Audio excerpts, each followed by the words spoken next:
The Jagdpanzer 38 was a German light tank destroyer of the Second World War based on a modified Czechoslovakian Panzer 38 tank chassis.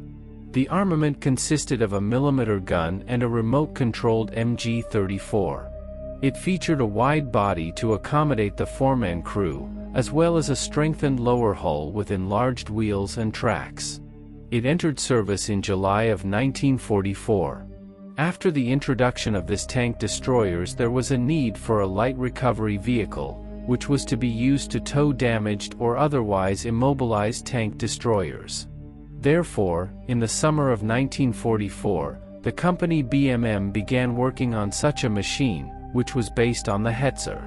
It was assumed that for each company with 14 tank destroyers, one recovery vehicle would be assigned. The structure was not equipped with any cannon armament except the organic armament of the two-member crew and one machine gun, which could be attached to the upper edge of the armor. The body was lowered and opened. A massive crossbeam with an eye and a pin, into which a rope or a tow bar was attached, was screwed to the rear armor. Two drawbars were carried on the right side of the vehicle. The machine was equipped with a 2-ton folding crane, whose 3 tubular parts together with the boom were located on the left side of the machine.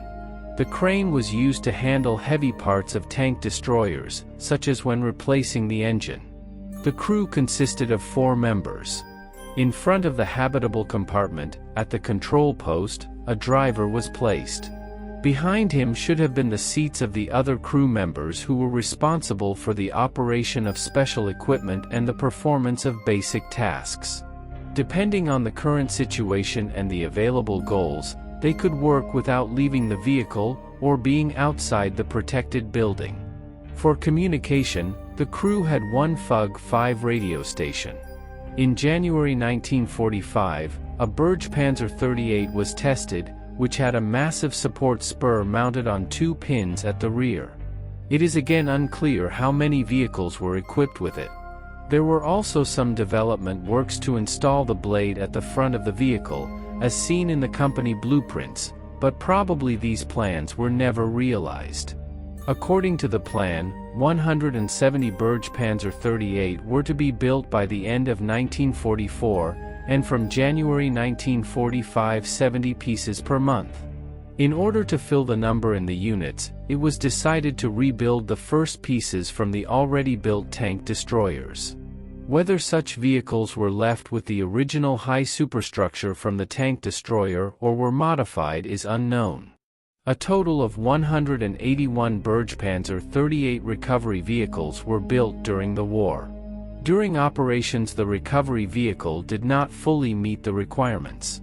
First of all, they did not have enough engine power. Because of this, the Bergepanzer could tow a Hetzer tank destroyer on a highway or a dirt road, but did not have the opportunity to pull out the jammed equipment or move it off-road. The speed of movement in such conditions left much to be desired, and in some cases movement was completely impossible. It is interesting to note that the career of the vehicle did not finish with the end of the war. According to some sources, 10 vehicles were used by units of the post-war Czechoslovak Army until 1948. I hope you enjoyed this episode, and to make sure you don't miss my future work, please make sure you are subscribed to my channel and press the bell notification button. Thank you and see you in the next video.